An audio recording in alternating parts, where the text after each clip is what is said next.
Untuk acara selanjutnya itu sambutan yang akan disampaikan oleh Ibu Citra Premasari selaku Kepala Dinas Bidok. Waktu dan tempat kami persilakan.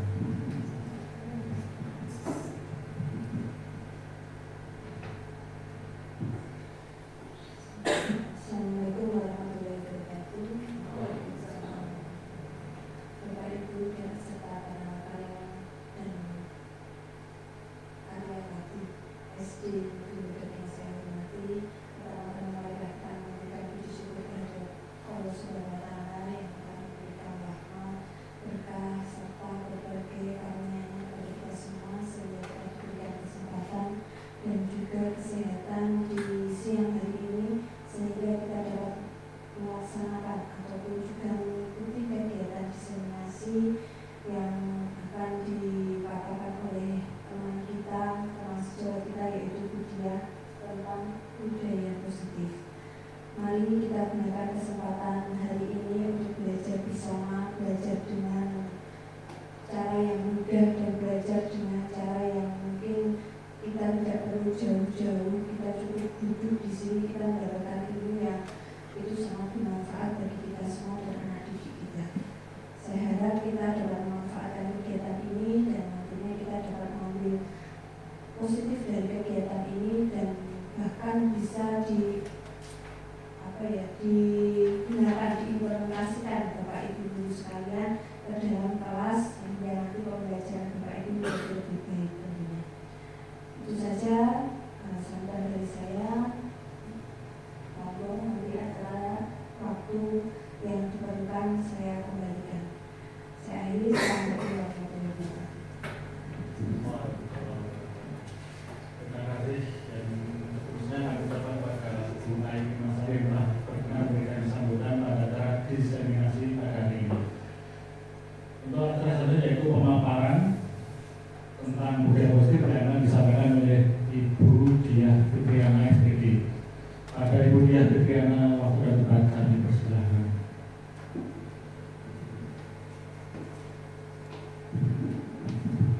Terima kasih. Sebelumnya, Assalamualaikum warahmatullahi wabarakatuh. Selamat pagi, salam sejahtera bagi kita semua. Saya bilang selamat pagi supaya siang hari ini semangatnya masih semangat pagi. Kalau di guru penggerak itu salamnya yang pertama adalah salam dan bahagia. Nanti dijawab dengan salam. Saya ulangi ya, salam dan bahagia. Salam. Nah, baik. Pada kesempatan siang hari ini saya mengucapkan terima kasih kepada Ibu Citra selaku Kepala Sekolah SD Negeri Bedok, kepada Bapak dan Ibu Guru yang berkenan hadir di ruangan ini untuk melaksanakan komunitas belajar rutin kita. Dan pada kesempatan siang hari ini saya akan memaparkan implementasi dari modul 1.4 tentang budaya positif, yaitu tugas dari CGP Angkatan 9. Nah, di CGP ini kami mempelajari banyak hal, yaitu terutama tentang filosofi Ki Hajar Dewantoro. Jadi bagi Bapak dan Ibu guru di sini yang penasaran untuk modul-modul sebelumnya seperti apa, kemudian nanti modul-modul selanjutnya dengan total 10 modul nanti bisa mengikuti program guru penggerak ini. Nah, baik, diseminasi budaya positif. Sebelumnya kita ice breaking dulu ya, biar suasananya tidak tegang. Baik, untuk ice breaking nanti kita menyebutkan salah satu nama murid kita. Jadi misalnya gini, saya bilang Raka. Nah, Raka akhirannya kan A. Berarti nanti siapa yang saya tunjuk nanti menyebutkan nama murid kita yang berawalan A. Begitu selanjutnya. Misalnya saya Raka menunjuk Bu Neneng, nanti Bu Neneng jawab yang A Azril misalnya. Azril berarti ekornya huruf L. Nah, nanti Bu Neneng misalnya melempar ke Pak Nur. Pak Nur mencari nama murid kita di sini yang berawal huruf L. Tetapi tidak boleh sama. Nanti kalau sama harus mencari yang berbeda. Paham? Bisa ya? Oke, saya mulai ya. Saya mulai dari Chelsea. Pak Nur. Intan Latifah. Chelsea ya, misalnya Chelsea ya. A berarti. Alvis. Oke, silakan dilempar siapa? Bu Neneng. Oke, lanjut dilempar Bu. Lanjut dilempar. Iwan. Nama Pak Iwan. Pak Iwan mau jadi murid. Nama murid kita Pak Iwan. Intan. Lanjut lempar. Bu Citra. Nur, kita cari murid kita yang berawal N. Naura. Berarti A. Silakan dilempar Bu Citra.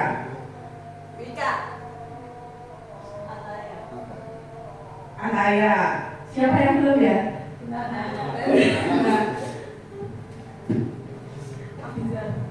Abizar. Oke, baik. Nah, kita menyebutkan nama-nama murid kita supaya kita juga bisa hafal dengan murid-murid kita, nggak cuma di kelas aja, tapi di satu sekolahan.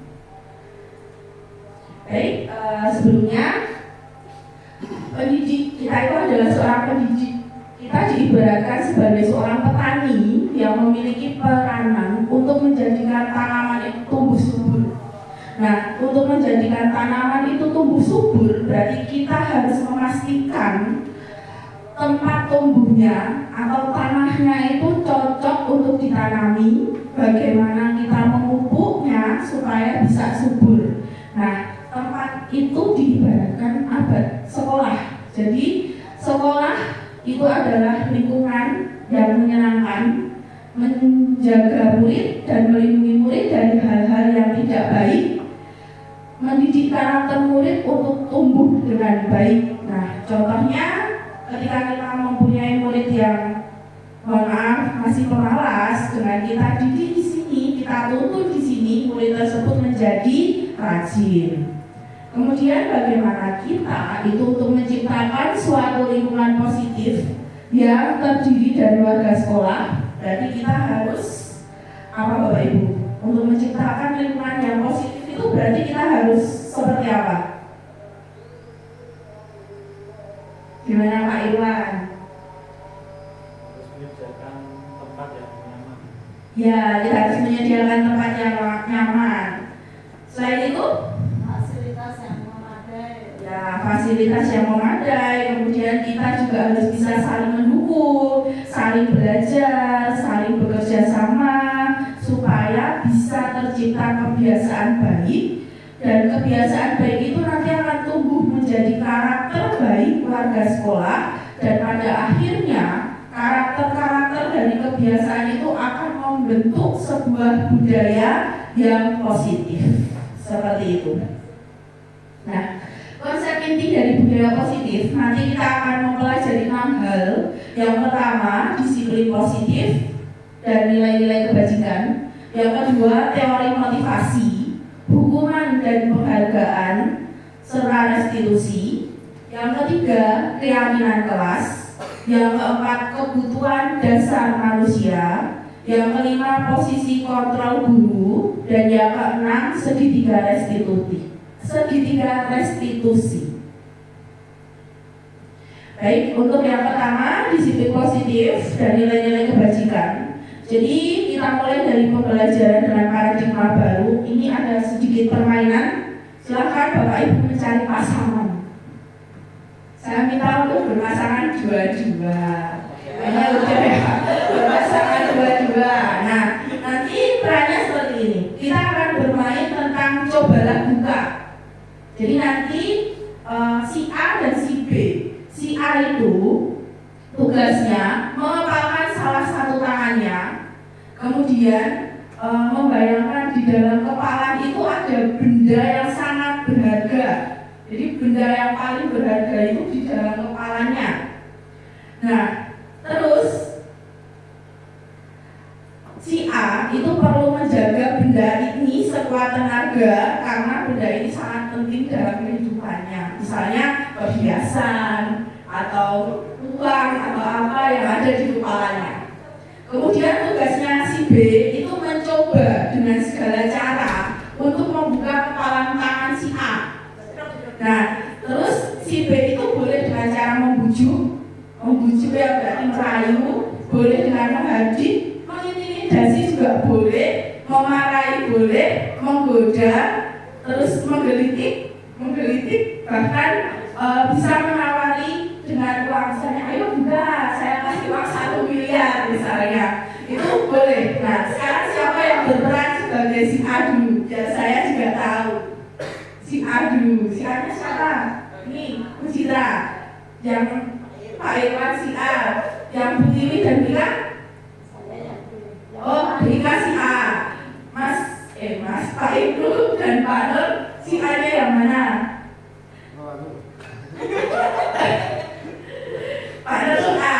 Oke, berarti Bu Nana, Bu Neneng, Pak Ibnu sama Bu Tiwi si B. Nah, bisa dipraktekkan atau ada yang mau mempraktekkan di depan boleh? Yuk, coba. Siapa yang mau mempraktekkan dua orang yuk, coba. Bu Neneng sama Pak Irwan mungkin, atau Bu Citra dan Bu Nana? Gak apa-apa. Oh, di situ aja, apa dari situ. Coba, boleh dipraktekkan ya. Nanti yang lain boleh melihat dulu, baru mempraktekkan juga boleh, mau baru mempraktekkan juga boleh. Monggo Bu Citra, Bu Nana, coba dipraktekkan untuk memerankan si A dan si B. Langsung aja. Boleh dengan rayuan boleh, mau dikritik boleh, mau di intimidasi juga boleh. Dengan cara yang gimana? Mau cara dibuka satu-satu atau Mau halus atau mau kasar? ya kasar cara preman atau malaikat?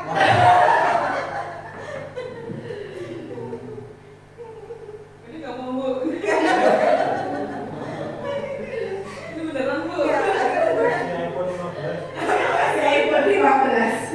Gak punya uang.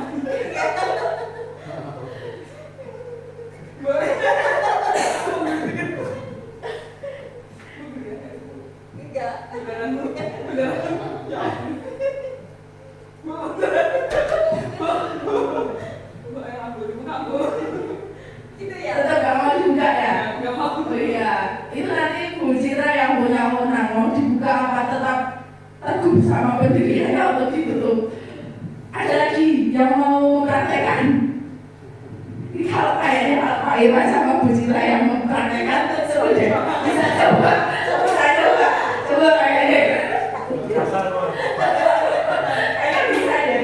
Bu Citra coba gantian yang menjadi si B, Pak Irwan yang jadi si A. Apa berarti saya sing bodoh. Ya. Kak. Dan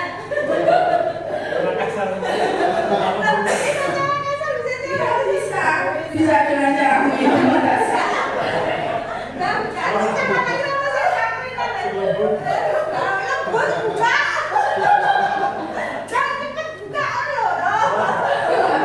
Nah, baik, dari dua permainan ya, dua yang mempraktekkan itu apa yang terjadi? Sama apa beda ya tadi?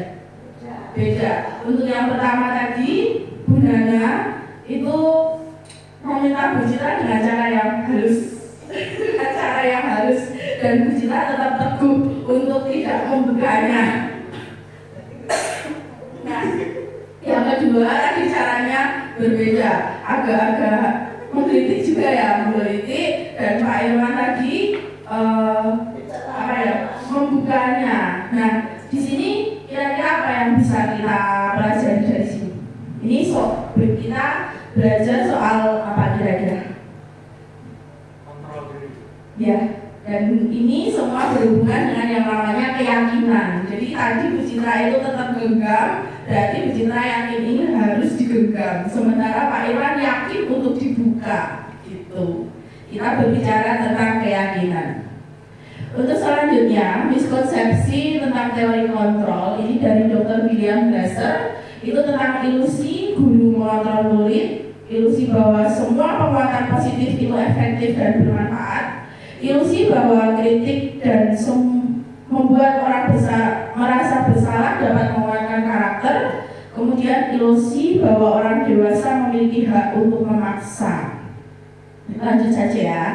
Nah, untuk mengubah paradigma stimulus respon ke pendekatan teori kontrol ini ada stimulus respon dan teori kontrol. Apa perbedaannya? Yang pertama, di stimulus respon itu realitas kita itu sama, sementara di teori kontrol itu realitas atau kebutuhan kita itu berbeda. Kemudian semua orang melihat hal yang sama. Kalau di teori kontrol setiap orang itu mempunyai gambaran yang berbeda-beda. Kemudian di stimulus respon kita mencoba mengubah orang agar berpandangan sama dengan kita, biar mereka mengikuti kita. Tapi di teori kontrol kita itu berusaha memahami pandangan orang lain tentang dunia. Gitu. Jadi lebih ke menghargai. Kemudian di stimulus respon orang lain itu bisa mengontrol saya, sementara di teori kontrol hanya Anda yang bisa mengontrol diri Anda. Jadi kita yang bisa mengontrol diri kita itu adalah diri kita sendiri, bukan orang lain. Seperti itu. Nah, selanjutnya makna dari disiplin positif. Disiplin itu yang dimaksud adalah disiplin diri, yaitu memiliki motivasi internal. Motivasi internal itu berarti motivasi dari dalam. Jika kita tidak memiliki motivasi internal, maka kita memerlukan pihak lain untuk mendisiplinkan kita, atau motivasi eksternal. Nah, kemudian disiplin itu juga mempelajari bagaimana cara kita mengontrol diri dan bagaimana menguasai diri untuk memilih tindakan yang mengacu pada nilai-nilai yang kita hargai. Seseorang yang memiliki disiplin diri itu berarti mereka bisa bertanggung jawab terhadap apa yang dilakukan karena mereka mendasarkan tindakan mereka pada nilai-nilai kebajikan. Nah, sebagai pendidik, tujuan kita itu menciptakan anak-anak atau peserta didik yang memiliki disiplin diri sehingga mereka bisa berperilaku yang mengacu pada nilai-nilai kebajikan universal dan memiliki motivasi intrinsik bukan ekstrinsik, jadi motivasinya dari dalam. Nah, di sini disiplin positif. Nah, disiplin positif yang kita bentuk itu tanpa ancaman dan hukuman. Jadi disiplin di sini itu bukan soal ancaman maupun hukuman, tapi soal komunikasi dan keyakinan. Nah, kemudian dari disiplin positif ini dapat melahirkan nilai-nilai kebajikan yang universal. Nilai-nilai kebajikan itu sifat-sifat positif manusia yang merupakan tujuan mulia yang ingin dicapai setiap individu. Dengan mengaitkan nilai-nilai kebajikan yang diyakini, seseorang motivasi intrinsiknya itu akan terbangun. Kemudian dia tergerak untuk mencapai tujuan yang diinginkan. Contohnya, kalau kita berkendara, coba kalau keyakinan kita pada saat berkendara itu apa? Misalnya memakai helm. Ketika orang berkendara memakai helm, itu mau tujuannya jauh maupun dekat, kalau dia yakin helm itu untuk apa? Ya, keselamatan. Maka walaupun jaraknya dekat, cuma nyebrang ring road sebelah, itu juga tetap akan menggunakan helm. Bukan karena ada polisi atau ada razia motor. Jadi memang diyakini helm itu untuk keselamatan, berarti dimanapun gak ada razia tetap menggunakan helm. Ini contohnya yang ada di kita setiap hari seperti itu. Nah, nilai-nilai kebajikan itu sekarang kita di sekolah itu ada di kurikulum merdeka, semuanya ada di situ dan mengacu pada profil pelajar Pancasila. Ada berapa profil pelajar Pancasila? 6. Yang pertama beriman dan bertakwa kepada Tuhan Yang Maha Esa dan berakhlak mulia. Di sini berhubungan dengan ibadah atau kejujuran dan sebagainya. Kemudian berkebinekaan global. Itu hubungannya dengan apa Bapak Ibu? Toleransi. Selain itu persatuan. Selain itu apa? Kebinekaan global. Menghargai budaya juga masuk di sini ya. Kemudian bergotong royong. Ini kalau di kita ditunjukkan dengan Jumat bersih. Kemudian kreatif di sini bukan hanya siswa yang kita tuntut kreatif, tapi gurunya juga harus kreatif. Kita tidak bisa meminta siswa itu untuk kamu harus kreatif kalau kita itu nggak kreatif dulu. Jadi kita harus bisa kreatif dulu untuk bisa mewujudkan siswa yang kreatif. Kemudian yang selanjutnya adalah bernalar kritis. Selanjutnya yang keenam itu adalah mandiri. Mandiri itu kalau di kita ya kita mengikuti pelatihan, workshop dan lain-lain tanpa disuruh atau karena memang kemauan kita sendiri itu mandiri. Nah kita juga harus mendidik peserta didik kita untuk menjadi anak yang mandiri. Kemudian yang kedua, teori motivasi, hukuman, dan penghargaan serta restitusi. Nah, motivasi perilaku manusia itu menurut Diana Hussein itu ada 3. Yang pertama, untuk menghindari ketidaknyamanan atau hukuman. Nah ini pertanyaan yang muncul itu, apa yang akan terjadi apabila saya tidak melakukannya? Nah, di sini termasuk motivasi eksternal. Kemudian yang kedua, untuk mendapatkan imbalan atau penghargaan dari orang lain atau institusi. Nanti pertanyaan yang muncul adalah apa yang akan saya dapatkan apabila saya melakukannya. Ini juga motivasi eksternal. Jadi dia melakukan sesuatu hanya karena ingin mendapatkan imbalan. Kalau yang pertama tadi, dia itu melakukan sesuatu untuk menghindari hukuman. Ya kalau bahasanya kita cari aman. Kemudian yang ketiga, untuk menjadi orang yang mereka inginkan dan menghargai diri sendiri dengan nilai-nilai yang mereka percaya. Nah di sini motivasi untuk menghargai dirinya sendiri. Nah nanti pertanyaan yang muncul biasanya, saya akan menjadi orang yang seperti apa bila saya melakukannya. Nah di sini adalah motivasi internal atau untuk mewujudkan tujuan disiplin positif. Nah sekarang Bapak Ibu semua, dari ketiga motivasi ini coba kita refleksikan dengan pembelajaran kita yang sudah dilalui dengan murid-murid kita. Kira-kira murid-murid Bapak Ibu itu banyak yang di 1, 2, atau 3 di kelas 1. Kira-kira yang 1, 2, atau 3 Wika, Bu Tiwi, Bu Nana yang tahu semua dari kelas 1 sampai 6. Pak Nur juga ya, Pak Irwan di kelas 5. Kira-kira banyak yang mana nih? Kita pernah menemui, mesti kita semuanya pernah menemui 1 dan 2. Contohnya Pak, sudah pernah gimana Bapak menemukan seperti ini kepada siswa? Terlambat biar tidak dihukum. Oh, jadi mereka tidak terlambat cuma karena biar tidak dihukum. Terus di kelas rendah mungkin nomor 1 juga. Jadi mereka kebanyakan itu menghindari ketidaknyamanan atau hukuman, gitu deh. Oke.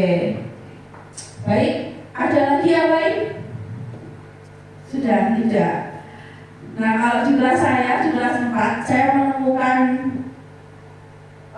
di 1 dan 3.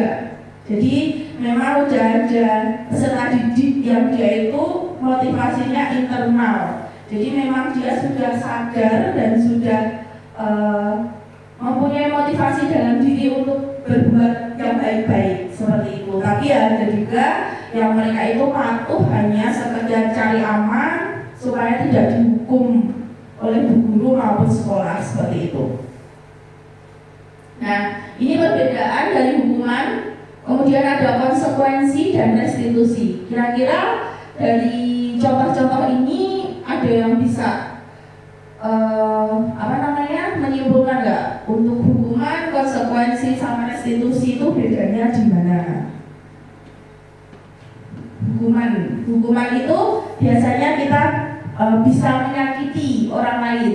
Kalau konsekuensi itu kan memang itu harus terjadi. Sementara kalau restitusi itu adalah pilihan. Untuk hukuman tidak nyaman untuk murid, terus dia itu nanti imbasnya itu jangka panjang. Sementara kalau konsekuensi itu imbasnya jangka pendek, dia tidak nyaman untuk murid tapi hanya pada saat tertentu. Nah, kalau untuk restitusi itu nanti bisa menguatkan murid dalam jangka waktu yang panjang. Terus untuk dampak pada murid, jika kita melaksanakan hukuman itu, anak bisa marah, bisa juga nanti dia merasa bersalah, bisa juga rendah diri bisa sampai nggak berani berangkat sekolah, kemungkinan juga bisa. Kemudian kalau konsekuensi itu nanti dia akan kehilangan hak dalam jeda seorang diri. Kemudian untuk restitusi, anak akan kehilangan waktu tapi dia bersemangat untuk memperbaiki diri. Ini saya jelaskan setelah ini. Nah, ini perbedaan dari hukuman, konsekuensi, dan restitusi. Jadi kalau hukuman itu sifatnya itu tidak terencana atau tiba-tiba. Peserta didik itu tidak akan tahu apa yang akan terjadi nanti. Kemudian dia bersifat satu arah dari pihak guru aja. Kemudian peserta didik bisa merasa tersakiti. Nah, ini sebagai contoh misalnya anak terlambat. Ketika siswa kita terlambat, terus dia diminta untuk hormat bendera atau diminta untuk lari mengelilingi lapangan. Nah, ini hukuman. Nah, kalau konsekuensi itu dia terencana dan sudah disepakati. Kemudian ini ada persetujuan dari guru dan peserta didik. Kemudian dia tidak nyaman dalam jangka waktu yang pendek. Misalnya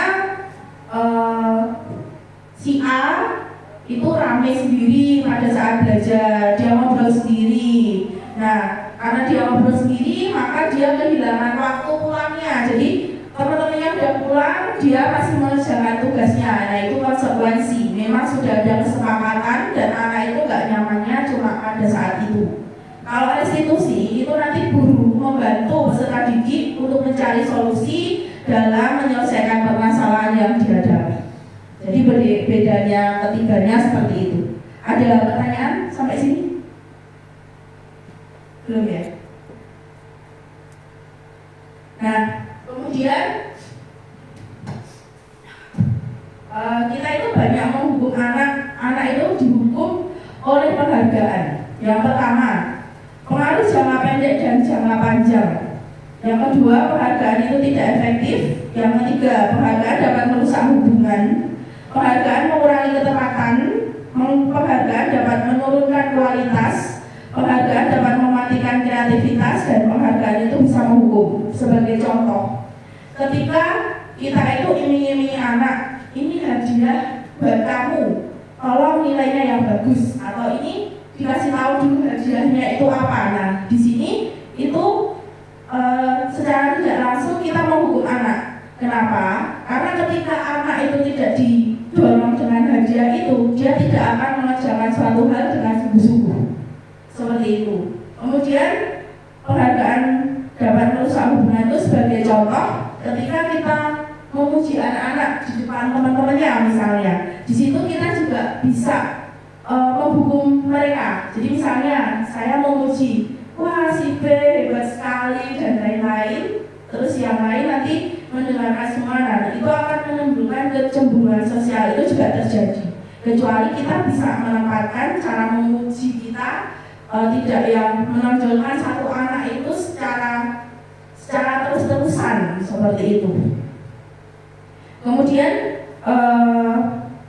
contoh Misalnya apa ya? Mematikan kreativitas itu misalnya anak-anak diminta untuk membuat puisi. Nah, ketika nanti kau bisa membuat puisi yang bagus, dapat hadiah ini. Nah, kalau kita seperti itu, dia tidak akan kreatif karena dia cenderung untuk mencari hadiahnya, bukan untuk kreatif dalam membuat puisi. Misalnya seperti itu. Nah, yang bagus adalah motivasi dari dalam diri, yaitu intrinsik tadi, di mana anak-anak itu benar-benar mau belajar untuk kebutuhannya, seperti itu. Nah, selanjutnya restitusi ya. Restitusi itu cara menanamkan disiplin positif bagi murid. Nah, restitusi merupakan proses menciptakan kondisi bagi murid untuk memperbaiki kesalahan mereka sehingga mereka bisa kembali pada kelompok mereka dengan karakter yang lebih kuat. Nah, restitusi juga merupakan proses kolaboratif yang mengajarkan murid itu untuk mencari solusi untuk masalah mereka sendiri, dan kita membantu murid untuk berpikir tentang orang seperti apa yang mereka inginkan dan bagaimana mereka harus memperlakukan orang lain. Seperti itu. Nah, restitusi itu cirinya dia bisa memperbaiki hubungan. Kemudian dia fokusnya pada karakternya, bukan tindakannya. Dan restitusi itu menguatkan fokus pada solusi dan mengembalikan anak itu untuk yang berbuat salah untuk menjadi lebih baik. Nah, materi yang selanjutnya yaitu keyakinan kelas. Nah, kalau saya paling senang di materi keyakinan kelas ini, di antara Bapak dan Ibu di sini, adakah yang sudah mempraktekkan tentang keyakinan kelas belum ya? Pak Iwan sudah belum ya? Sudah. Bu Nana? Sudah. Bu Ika? Sudah juga. Bu Tiri? Oh belum. Nah, mengapa keyakinan kelas ya, bukan peraturan kelas? Jadi seseorang itu akan lebih tergerak dan bersemangat untuk menjalankan keyakinan daripada hanya sekedar mengikuti serangkaian peraturan tertulis tanpa makna. Jadi murid-murid pun demikian, mereka perlu mendengarkan dan memahami arti sesungguhnya tentang peraturan yang diberikan. Apa nilai-nilai kebajikan di balik peraturan tersebut? Apa tujuan utamanya? Dan menjadi tidak tertarik atau takut sehingga hanya sekedar mengikuti serangkaian peraturan-peraturan yang mengatur mereka tanpa memahami tujuan mulianya. Nah, pembentukan keyakinan kelas itu ada banyak. Yang pertama, keyakinan kelas itu hanya abstrak daripada peraturan. Kemudian dia lebih rinci, lebih konkret. Kemudian yang kedua, keyakinan kelas bisa berupa pernyataan-pernyataan universal. Yang ketiga, pernyataan keyakinan kelas senantiasa dibuat dalam bentuk positif. Yang keempat, keyakinan kelas hendaknya tidak terlalu banyak sehingga mudah diingat dan dipahami oleh kelas tersebut. Kemudian semua warga kelas itu ikut berkontribusi dalam pembuatan keyakinan kelas. Nah, ini saya contohkan.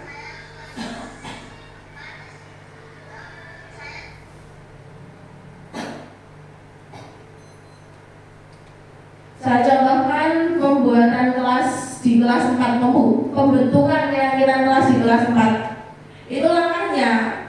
Yang pertama, kita meminta peserta didik untuk menuliskan peraturan kelas yang diinginkan. Jadi kita bagi kertas atau bisa juga dengan Google Form dan lain-lain kalau yang sudah menggunakan IT. Nah, nanti mereka diminta untuk menuliskan peraturan kelas yang mereka inginkan. Nah, setelah itu peraturan-peraturan kelas tersebut ditempelkan, dikumpulkan jadi satu, dan guru peserta didik itu mengelompokkan peraturan yang sama itu mana saja. Nah, setelah dikelompokkan, kita mengubahnya dalam kalimat yang lebih positif. Anak-anak itu nanti kalau disuruh menulis peraturan biasanya ditulis seperti apa? Pak Iwan biasanya seperti apa? Tidak boleh makan, terus dilarang apa jajan di luar misalnya gitu. Ada ada dilarang, tidak boleh, itu kan kalimat negatif. Nah itu harus kita ubah menjadi kalimat positif. Misalnya tidak boleh datang terlambat.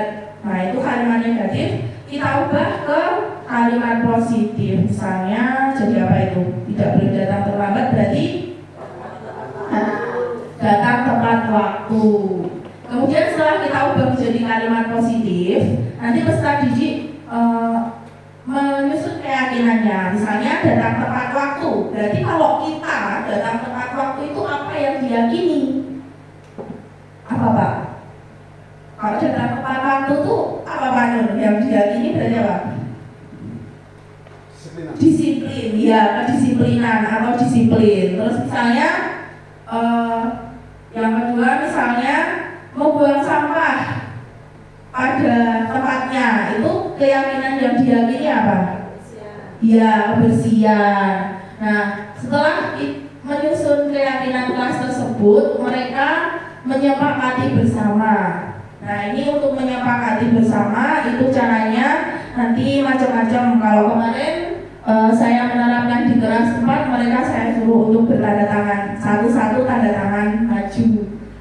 Kemudian nanti peserta didik menempel keyakinan kelas yang sudah terbentuk itu di tempat yang mereka inginkan, di mana mereka bisa melihat, bisa tiap hari tahu dan bisa selalu meyakini. Nah, dan yang terakhir jangan lupa nanti kita meminta umpan balik pada peserta didik. Ini contohnya kemarin ada umpan baliknya, terserah anak-anak nanti.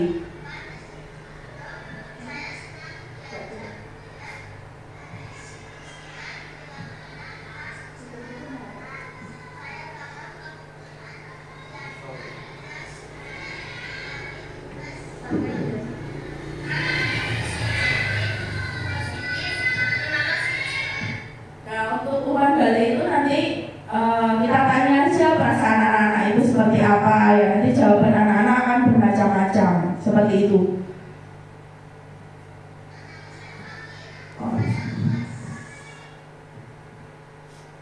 Nah, kemudian yang selanjutnya tentang kebutuhan dasar manusia.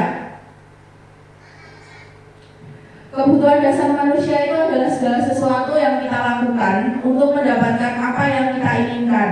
Seluruh tindakan yang kita lakukan memiliki tujuan, dan semua usaha terbaik yang kita lakukan adalah dalam rangka agar kebutuhan dasar kita terpenuhi dengan baik. Bapak Ibu bisa menonton video tentang 5 kebutuhan dasar manusia ya. Saya playkan.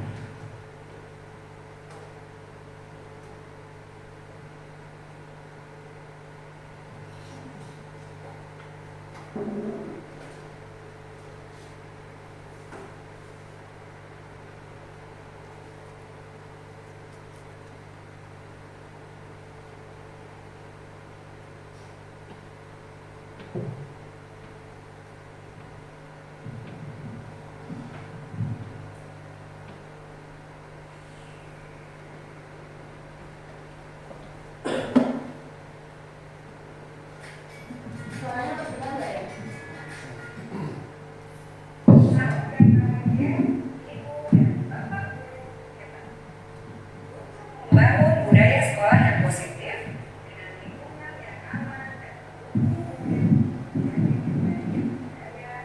seimbang dan bahagia. Salah satu upaya yang dapat dilakukan oleh guru adalah memahami kebutuhan dasar yang mendasari perilaku murid.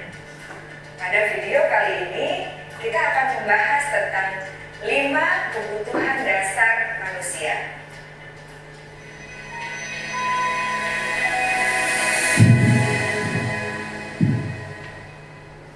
Ki Hajar Dewantara dalam salah satu kutipannya menyatakan, kita ambil contoh perbandingannya dengan hidup tumbuh-tumbuhan.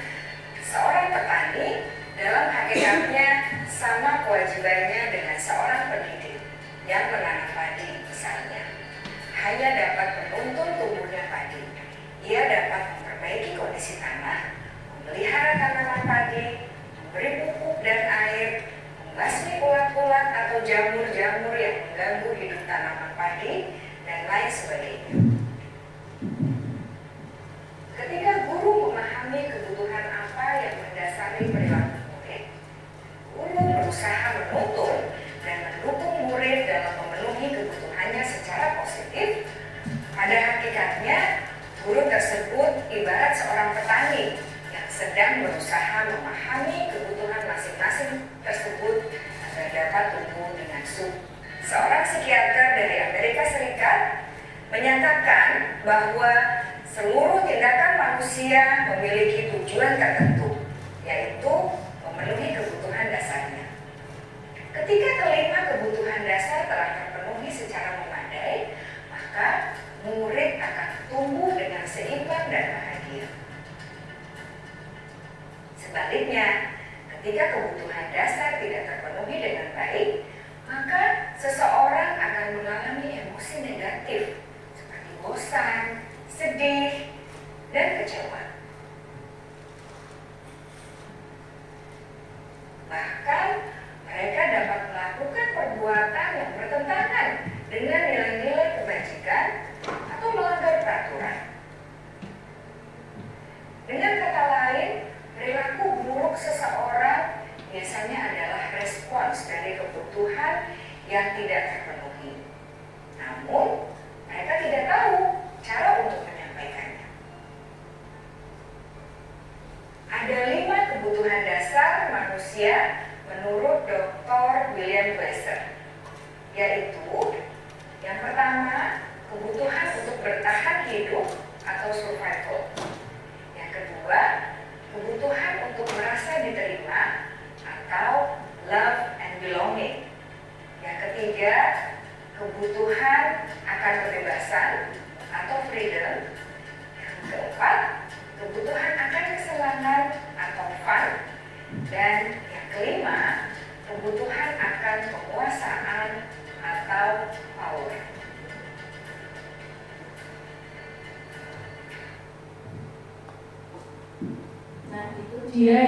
Itu dia 5 kebutuhan dasar manusia. Yang pertama yaitu bertahan hidup. Bertahan hidup itu contohnya ya, kalau kita lapar, murid-murid lapar, dia akan makan.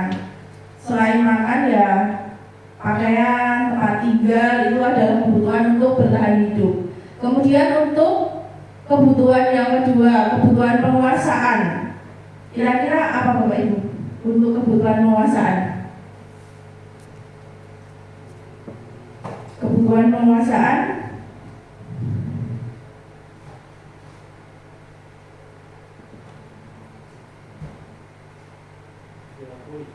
ya diakui. Jadi biasanya anak-anak yang mempunyai kebutuhan penguasaan itu cenderung dia ingin menjadi seorang pemimpin. Jadi dia senang memimpin teman-temannya, dia pengen diakui, dia pengen menguasai semuanya, seperti itu. Kemudian untuk merasa diterima, berarti dia diterima di kelas misalnya.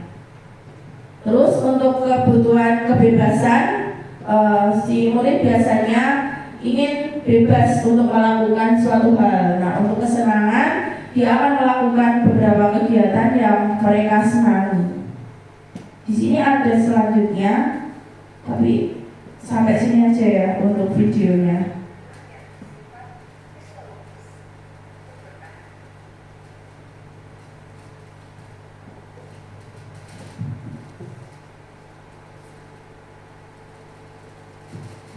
Nah, itu dia 5 kebutuhan dasar manusia. Nah, untuk selanjutnya tentang posisi kontrol guru. Di sini nanti mohon diperhatikan ya, ini berhubungan dengan kita. Nanti setelah video ini kita melakukan tanya jawab tentang posisi kontrol kita sebagai guru.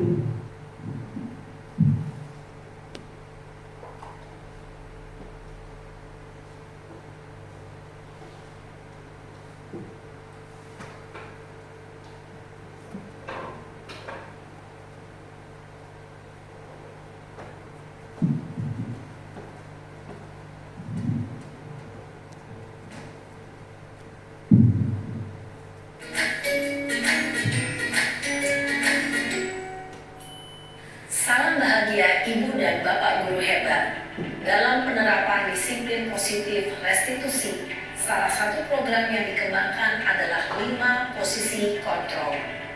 5 posisi kontrol dalam restitusi adalah proses perjalanan seorang pendidik agar dapat mengenali dirinya. Pada video kali ini, kita akan membahas tentang 5 posisi kontrol yang dikembangkan oleh Diane Goshen dan contoh penerapannya.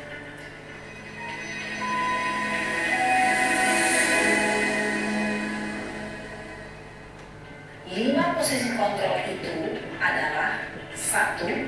Posisi penghukum. 2. Posisi pembuat merasa bersalah. 3. Posisi teman. 4. Posisi pemantau atau monitor. Dan 5. Posisi manajer. Untuk lebih memahami kelima posisi tersebut, mari kita saksikan kasus Naren yang terlambat hadir 20 menit di sekolah dan melihat bagaimana kelima posisi kontrol dalam menghadapi masalah tersebut.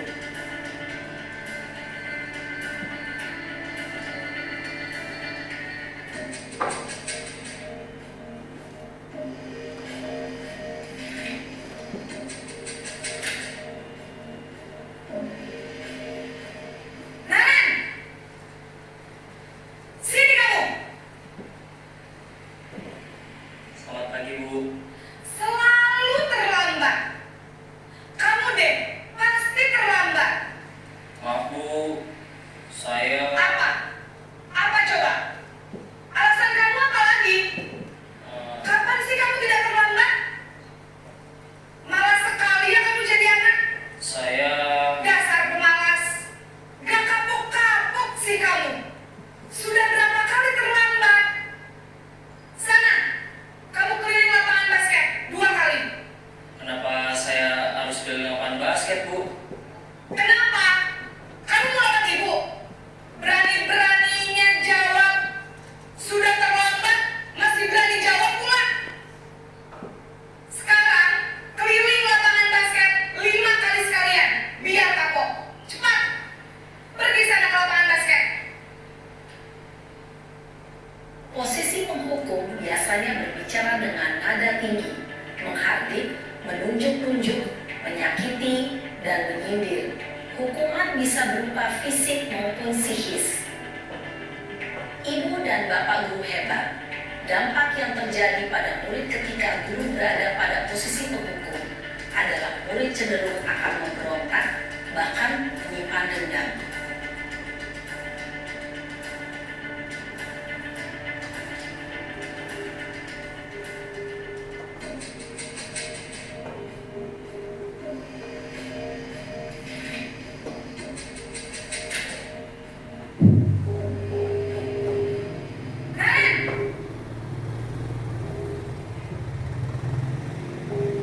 Selamat pagi Bu.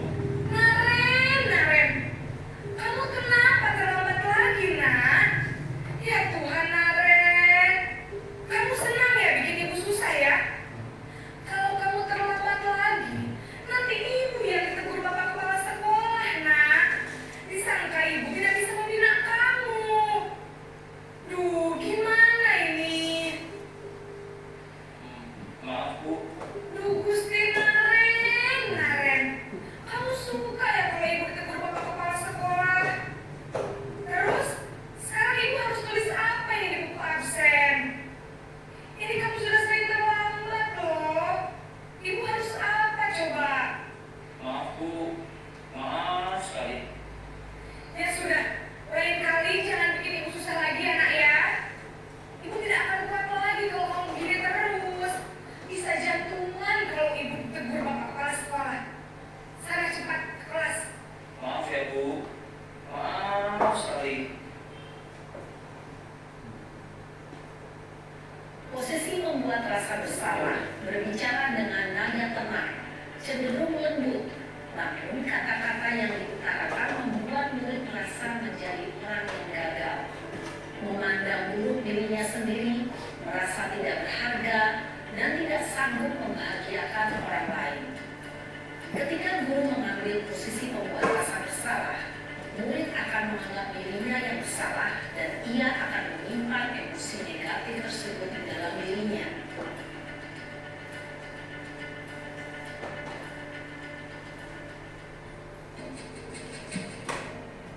posisi yang ketiga, posisi sebagai teman.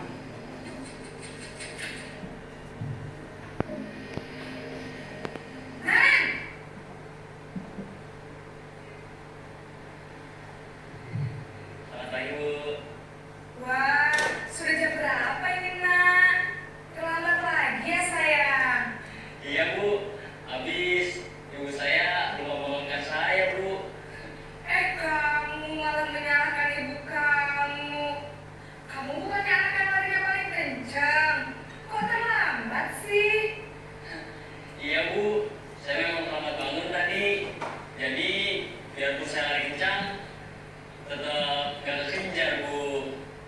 Ya sudah sana. Nanti lain kali larinya lebih kencang lagi ya. Biar gak terlambat lagi. Bikin seneng ibu. Demi ibu. Bisa kan? Bisa lah, Bu. Ya sudah sana masuk kelas. Ibu beresin urusan absen kamu. Kamu ini ada-ada saja. Dalam posisi teman, guru berbicara dengan nada suara ramah, akrab, cenderung bersenda gurau untuk menjaga suasana tetap santai. Murid akan merasa senang, aman, dan akrab dengan guru. Identitas yang tercipta adalah identitas sukses atau berhasil. Namun, perlu diingat, karena ini masih dorongan eksternal, maka ada faktor ketergantungan dari murid kepada orang tertentu. Di sini, guru aksennya, sehingga di lain waktu, murid bisa berperilaku baik, namun hanya kepada orang-orang tertentu saja.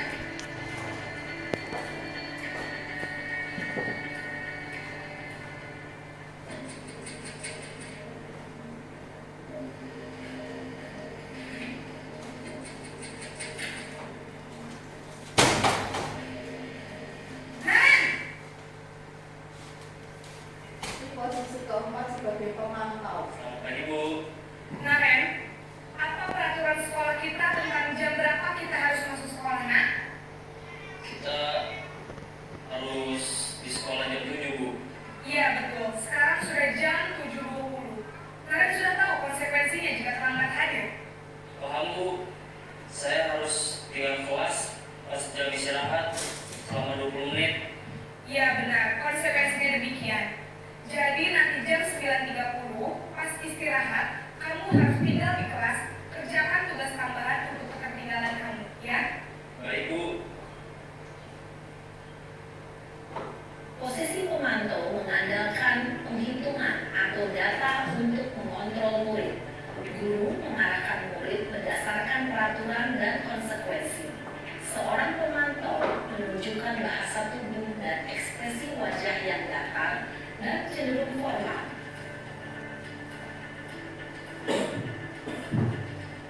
Terakhir, posisi manajer.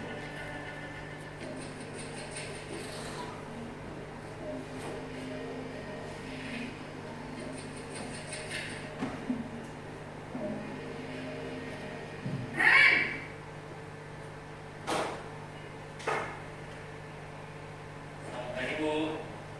Selamat pagi, Naren. Maaf, Bu.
disiplin yang positif, yaitu murid yang mandiri, bertanggung jawab, dan dapat memecahkan masalah. Tujuan dari posisi ini adalah agar murid dapat berefleksi atas tindakannya. Guru akan dengan tulus memberikan pertanyaan-pertanyaan bermakna, sehingga membuat murid dapat belajar dari kesalahannya dan mencari sebuah solusi untuk menyelesaikannya. Nah, baik, itu tadi 5 posisi kontrol kita sebagai seorang guru. Kira-kira di sini Bapak dan Ibu ada di posisi yang mana? Ada yang bisa menceritakan? Di antara ke-5 posisi kontrol tadi, Bapak dan Ibu ada di posisi yang mana kira-kira? 1 sebagai penghukum, sebagai pembuat merasa bersalah, atau sebagai teman, pemantau, atau sudah sebagai manajer. Kalau yang paling bagus itu kita sebagai seorang manajer. Kira-kira Bapak Ibu di sini sudah yang ada di mana? Pak Nur kira-kira di nomor berapa? Teman atau pemantau ya? Antara teman dan memantau ya. Ya, teman. Setidaknya bukan sebagai guru yang penghukum ya. Bu Nana? Sebagai teman. Oke, berarti rata-rata Bapak Ibu guru di sini posisi kontrolnya adalah sebagai teman. Nah, sebagai teman itu ada dampak positif maupun dampak negatifnya. Positifnya ya anak-anak senang dengan kita, mungkin bisa curhat, tapi negatifnya nanti bisa menimbulkan kecemburuan ya. Misalnya dia sedang merasa wah kok aku tidak diperhatikan. Nah, nanti di situ dia akan merasa cemburu. Nah, selanjutnya ini yang terakhir adalah segitiga restitusi. Segitiga restitusi itu adalah suatu proses dialog yang dijalankan oleh guru ataupun orang tua agar dapat menghasilkan murid yang mandiri dan bertanggung jawab. Nah, pada segitiga restitusi ini, guru itu ada di posisi manajer, yaitu yang dikembangkan adalah motivasi intrinsik peserta didik sehingga kita dapat menanamkan nilai-nilai kebajikan dan dapat tumbuh serta berkembang menjadi suatu kebiasaan positif dan akhirnya dapat membentuk karakter murid. Nah, tahapan segitiga restitusi itu ada 3. Yang pertama, semua perilaku memiliki alasan.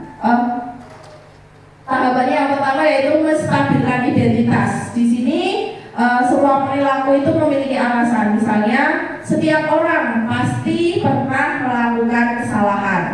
Kemudian yang kedua itu tahap validasi tindakan yang salah. Di sini kita semua akan melakukan hal terbaik yang bisa kita lakukan. Misalnya kita menanyakan, kamu punya alasan kan mengapa melakukan ini? Kemudian yang ketiga yaitu menanyakan keyakinan. Di sini kita semua memiliki motivasi internal. Misalnya keyakinan kelas apa yang telah kita sepakati, seperti itu. Nah, ini saya langsung aja di contoh yang sudah saya terapkan. Ini kasus pertama, itu ada siswa yang tidak mengerjakan PR. Itu Chelsea tidak mengerjakan PR. Hari pertama dia beralasan bukunya ketinggalan. Hari kedua dia belum sempat mengerjakan. Hari ketiga dia alasannya terburu-buru dan lupa tidak membawa. Nah, ternyata ketika di rumah Chelsea itu sering menghabiskan waktunya untuk bermain game. Nah, saya panggillah dia ke ruang bimbingan konseling. Ini contoh.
Nah,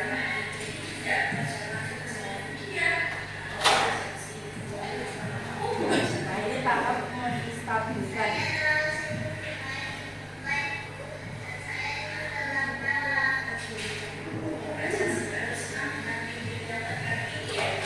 Nah, ini tahap validasi kesalahannya.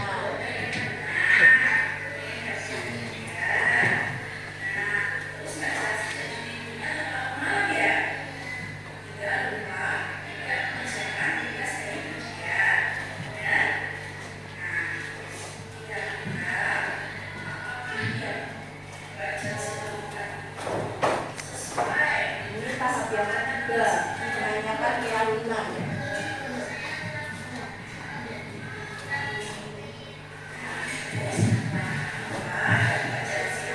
Kita cari langkah yang akan dilakukan anak itu mengapa.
Nah, jadi setelah kita melakukan segitiga restitusi, jangan lupa kita harus meminta umpan balik kepada siswa. Itu untuk merefleksi diri kita sendiri juga.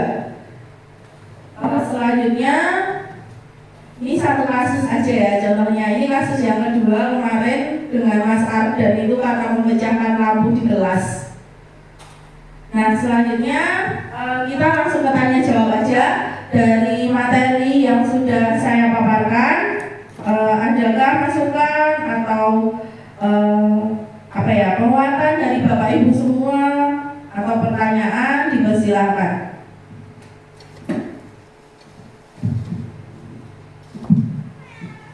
Monggo, saya nggak harus menunjuk ya, karena kalau di JGP itu nggak ada tunjuk-tunjukan, jadi apa ini namanya, tunjuk sendiri, tunjuk jari sendiri, seperti itu. Monggo, siapa yang mau memberikan masukan? Pak Nur mungkin bisa ke sini aja Pak, bisa ke sini, boleh Pak? Monggo Pak. Saya di sini aja ya. Oh ya boleh, nggak apa-apa. Oke, assalamualaikum warahmatullahi wabarakatuh. Terima kasih atas waktu yang diberikan. Langsung saja untuk yang pertama, sebelumnya saya mengucapkan apresiasi untuk ucapan selamat kepada Budia yang sudah menerangkan bagus tadi mengenai budaya positif dari diseminasi tentang itu pembelajaran di kelas untuk yang kedua, mengingat tadi latar belakang dari budaya positif tadi kan itu kita diibaratkan tadi seperti apa ya yang Bu Citra waktu upacara itu saya pernah dengar sekolah merupakan tempat kita kerja yang kedua. Nah, kalau anak sekolah itu kan yang pertama rumah, yang kedua sekolah. Nah, kita sebagai gurunya, kita sebagai pendidiknya. Tadi yang diibaratkan dalam Ki Hajar Dewantara itu istilahnya petani. Nah, petani itu kalau kita gurunya gitu. Bagaimana cara nanti petani itu menghasilkan bibit-bibit unggul yang bagus, yang berkualitas. Nah, nanti bagaimana itu nanti kita sebagai petani, sebagai gurunya, bagaimana menciptakan murid-murid yang nantinya bisa berkualitas, berkarakter, bisa menghasilkan tadi itu profil pelajar Pancasila itu. Nah, itu tentunya dengan nilai-nilai keyakinan yang tadi sudah dipaparkan di situ, tentunya harus ada nilai tolak ukurnya juga. Maksud saya, untuk yang pertama di samping tadi itu menanamkan nilai-nilai keyakinan, murid tadi juga harus mampu membuat kesepakatan di dalam kelas tadi sesuai dengan nilai-nilai profil belajar Pancasila. Itu sebagai tolak ukurnya. Nanti untuk yang kedua, murid harus mampu menjalankan kesepakatan yang dibuat. Ketika nanti harus tahu mana itu tadi ukuran-ukuran tadi harus mampu itu menjalankan kesepakatan yang telah dibuat. Terus yang ketiga, apabila nanti bisa kita ajarkan tentang perubahan nilai sikap disiplin positif terhadap siswa tersebut antara guru dengan muridnya. Jadi ada kesepakatan kedua belah pihak, nanti adanya tolak ukur bagaimana tidak hanya menanamkan nilai-nilai tapi nanti harus tahu kedepannya perkembangannya seperti apa. Nah, nanti bisa tercipta suasana pembelajaran yang positif. Jadi untuk yang terakhir, bagaimana peran guru penggerak dalam menciptakan suasana pembelajaran yang efektif yang nantinya bisa menghasilkan profil pelajar Pancasila. Nah, di situ saya kaitannya dengan yang saya sendiri sebagai guru agama mencontohkan nanti yang kaitannya dengan yang nomor 1 yaitu menanamkan beriman. Itu contohnya seperti religius, kita tanamkan sholat sepertinya itu, seperti sholat Jumat juga. Nah, di situ saya tekankan anak-anak yang menanamkan nilai-nilai itu, contohnya seperti Jumat berkah itu, ada makanan-makanan. Nanti kalau ambil jangan 2 atau 3, ambil 1 saja, seperlunya, jangan nanti menimbulkan hal-hal yang tidak diinginkan. Artinya menjaga nama baik sekolah itu kan seperti nilai-nilai keyakinan. Kita harus tahu dari motivasi intrinsik dalam diri kita tanamkan. Itu bagaimana caranya supaya nanti di sana itu anak-anak tetap bersikap dengan baik, di sorotan masyarakat jamaah itu tetap baik begitu Bu. Jadi nanti itu saya perlu peran penggerak itu seperti apa nanti prakteknya yang perlu saya minta bimbingannya. Terima kasih. Baik, aplaus buat Pak Nur.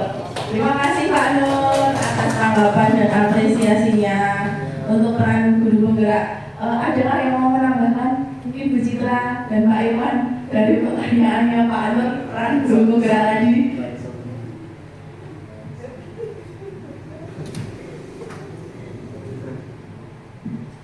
Pak Iwan atau Bu Citra yang lebih memuatkan lagi nanti.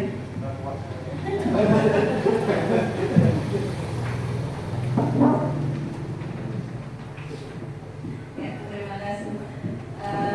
Apresiasi sekali kepada Bu Dian yang telah mengadakan acara ini untuk mendiskriminasi teman-teman semua, dan apresiasi juga kepada teman-teman yang mau belajar lebih lagi, dan apresiasi juga kepada Pak Nur yang telah mengkritisi dari apa materi yang diberikan oleh Bu Dian pada siang hari ini. Mungkin suasananya juga kita sama-sama ini suasana yang sangat waktunya enaknya kita itu bersantai ya, tapi kita belajar di sini. Saya apresiasi sekali untuk semangat dan ini motivasi dari teman-teman.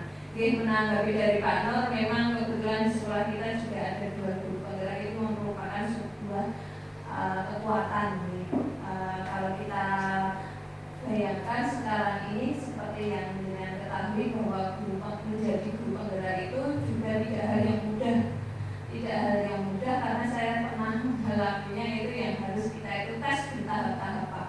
Tes awal misi yang singkat, terus nanti kita masuk di wawancara, masih harus tes lagi, tes simulasi mengajar. Itu nggak hanya 1-2 kali ataupun 5-10 menit boten, itu bisa berjam-jam tes tersebut. Nah, itu tahapan-tahapan tersebut memang bukan hal yang mudah, dan motivasi ataupun semangat untuk belajar lebih memang itu yang harus kita apresiasi kepada teman-teman kita yang mau berjuang lebih demi menjaga ataupun memperbaiki, menjunjung tinggi nama baik SD Mudok. Karena apa? Karena ternyata kalau ada guru penggerak itu tetap di kedinasan itu nilai plusnya ada. Karena apalagi kalau akreditasi jelas itu akan menjadi nilai poin plus sendiri. Ataupun kalau misalnya dengan kedinasan pas saya dipanggil ataupun ada kegiatan yang lain, pasti pemetaannya guru besok ada 2 itu udah poin plus banget. Itu bukan berarti saya mengurangi kesempatan ataupun apresiasi kepada teman yang lain, enggak, karena memang kita memiliki peran masing-masing. Kita di sini memiliki peran yang masing-masing, tapi kita di sini sebuah tim. Dan di guru penggerak ini ada nilai maupun peran, memang berapa. Nilai peran guru penggerak itu salah satunya berkolaborasi, ya kan? Nah, kolaborasi itu apa? Bekerja sama. Mereka itu nggak akan bisa maju kalau tidak dengan kita, itu bahasanya. Sama seperti kita semua, kita itu nggak bisa maju satu-satu, nggak bisa. Karena apa? Kita itu di sini tim, kita itu di sini keluarga, bahasa penaknya gitu.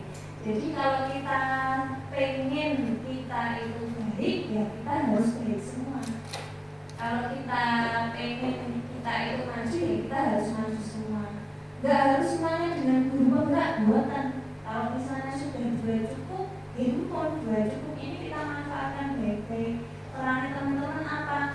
Jika kita diberikan tambahan materi ataupun mereka ada gagasan program buat kita olah bareng-bareng, kita belajar bareng-bareng di situ.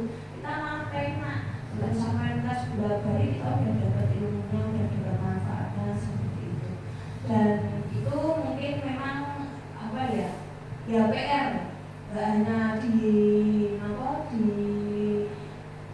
diberikan kepada dia sama Pak Irwan saja, tapi buat semuanya. Tapi memang di sini mungkin dia sama Pak Irwan karena di sini sudah mungkin lagi anak-anak lah, musim lagi semangat kan, lagi modul 1, nanti ada modul 2 sudah mulai berdiferensiasi, terus nanti ada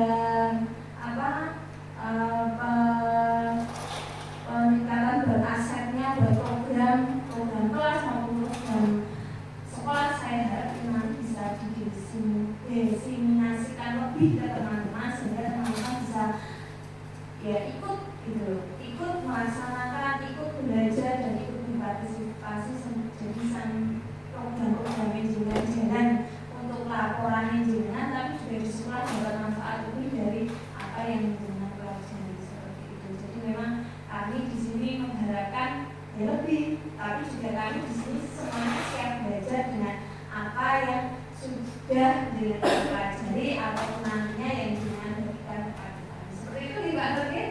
Karena kita belajar itu tidak harus dengan yang jauh ataupun belajar itu tidak harus dengan yang mahal, tapi belajar dengan hal yang sederhana dan dengan orang terdekat itu malah menjadi nilai plus yang bisa membuat kita semua lebih sama, apalagi dalam sebuah tim itu merekatkan kita dalam sebuah persaudaraan. Seperti itu saya akhiri, monggo.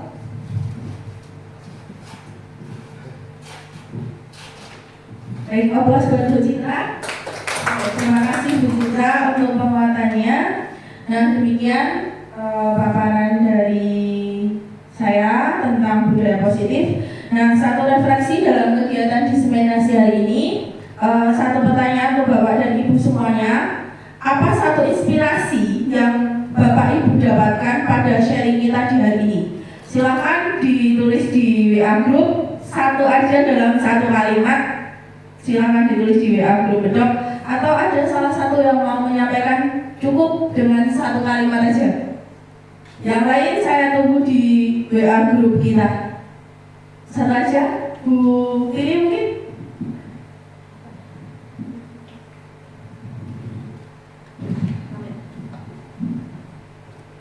Terima kasih. Assalamualaikum warahmatullahi wabarakatuh. Ibu Citra selaku Kepala Sekolah SD Bedok yang terhormat, Bapak Ibu guru dan karyawan yang saya hormati pula, terima kasih Bu Dia. Yang pertama, saya memberikan apresiasi yang sangat luar biasa dan terima kasih atas ilmu yang diberikan kepada kami semua. Saya menyimak dari awal sampai akhir. Untuk inspirasi yang saya dapatkan saat yang 5 tadi, 5 posisi seorang guru, seorang pendidik. Nah, itu selama ini saya lebih suka menjadi teman, karena saya merasa lebih dekat sama anak-anak. Karena karakter anak-anak itu berbeda-beda. Ada yang harus dengan pelukan, ada yang kita dekati di saat dia melakukan kesalahan, merayu bagaimana dia untuk semangat ke sekolah, tapi harus ada yang kita dengan harus keras, ayo berangkat, besok jangan terlambat. Nah, ternyata selama ini saya belum pas. Ternyata yang lebih tepat adalah sebagai seorang manajer. Terima kasih atas ilmunya, mungkin besok bisa saya praktekkan di kelas.